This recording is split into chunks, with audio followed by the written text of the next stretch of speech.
کێشەی ئەوەمان هەیە کە کێشەی کەمی کتێب کە ئێمە ئیمساڵ پێش هەفتەیەک تقریبان لە 175 کتێبی پۆلی 12 و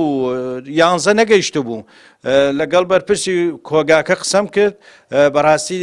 پەیوەندیم بە تەنانەت مەکتەبی وەزیریش کردەوە کە ناکرێ ئەمانەت 2 مانگە 3 مانگە داوای پارەی کرێی گواستنەوەیان کردووە لە کۆگای سلێمانی بۆ کەرکووکە تا ئێستا وەزارەتی دارایی هەرێم پارەکەی سەرف نەکردووە سەرەڕای ئەوەش پێش ڕۆژی پێنجشەم چوون 4 لۆری کتێبیان هێنا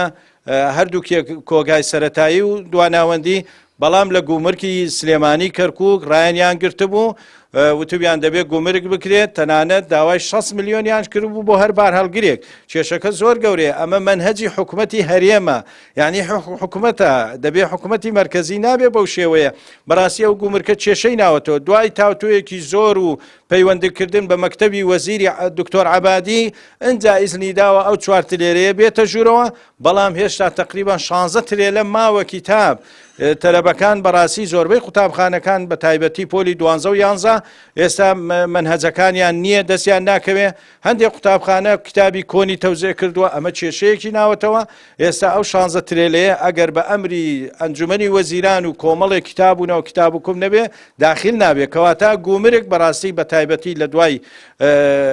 ڕیفرادۆم و 16 ئۆکتۆبەر هاتوۆتە پێشەوە کێشەکانی خوێندنی کوردی و کێشەکانی کەرکووک زیادی کردووە